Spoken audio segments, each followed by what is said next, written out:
Bienvenue à Un café avec ton pasteur. Bon matin, nous continuons notre sujet sur le face-à-face avec Dieu et nous voyons l'histoire de Jacob. Nous avons vu hier comment Jacob prend sa famille, ses possessions, les fait traverser le cours d'eau du Jabbok, alors que sa famille le devance, lui il reste à l'arrière seul. Et une surprise arrive, un homme qui commence à lutter avec lui, et à la fin de savoir que cet homme, c'est pas un homme, c'est Dieu. Et ça m'a laissé un peu... j'ai été surpris sur le fait que Jacob a le dessus sur Dieu. Donc, dans ce combat, comment un homme peut avoir le dessus sur Dieu? Et Charles Spurgeon nous dit que notre pouvoir face à Dieu, lorsque nous venons à lui en tant que pécheurs, ne réside pas dans ce que nous sommes, mais dans ce qu'il est. Dans le combat avec Dieu, il y a 3 sources de puissance qui donnent un avantage à Jacob sur Dieu. Vous avez bien compris. 3 sources de puissance qui donnent un avantage à Jacob sur Dieu. Et cette première chose, qu'on va voir aujourd'hui, c'est la nature de Dieu. Et Charles Spurgeon explique ce combat comme ceci. Le peuple de Dieu tire son pouvoir du caractère même de la nature de Dieu. Puis, prends cet exemple. Avez-vous déjà rendu visite à une famille qui est dans les abysses de la pauvreté? Hein? Vous trouvez cette famille avec quelques lambeaux pour dormir, sans rien dans le garde-manger, avec un enfant mourant de malnutrition, une mère et un père au visage crispé qui vous disent que ça fait 48 heures qu'ils n'ont pas mangé. N'avez-vous pas senti que ces gens-là avaient un pouvoir sur vous? De sorte que vous ne pouviez pas vous empêcher de les soulager. Je suis certain que lorsque vous voyez quelqu'un dans un besoin aussi grand, que vous avez ressenti cette urgence de répondre à ce besoin.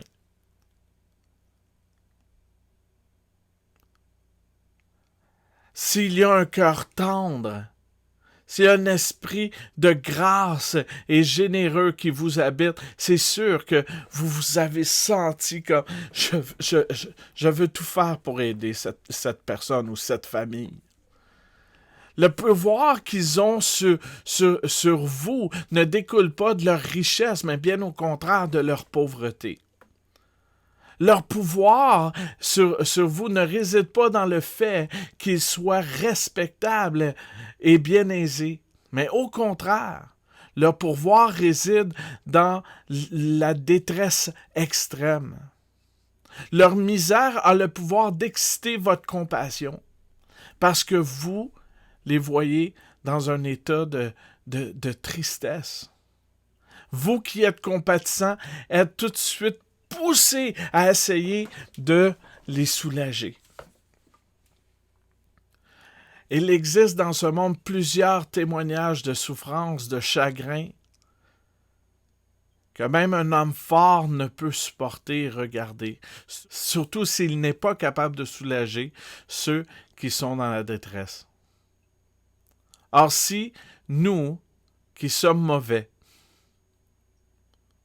sommes si émus à la vue de la misère humaine, combien plus notre Père céleste, qui n'est que bonté, tendresse, douceur et amour, est-il ému de compassion par la misère de ses enfants? Voilà pourquoi Jacob a le dessus sur Dieu.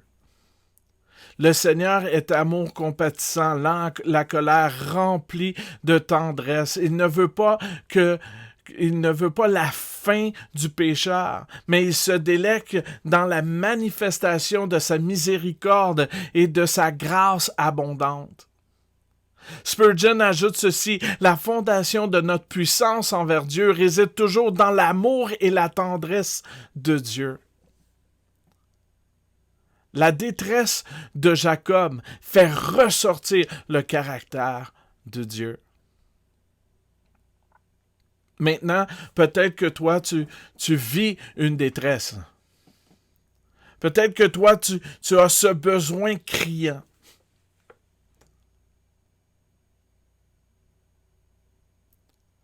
Est-ce que tu es prêt d'aller vers Dieu et de laisser Dieu agir dans sa nature même et offrir son aide? Est-ce que tu es prêt à lui laisser une place? Si vous êtes dans la détresse, sachez que vous avez un pouvoir sur Dieu, une puissance sur Dieu. C'est sa compassion, son amour, sa nature. Il veut vous secourir. Il veut répondre à votre besoin. Tournez-vous vers Dieu aujourd'hui. Merci d'avoir pris un café avec ton pasteur.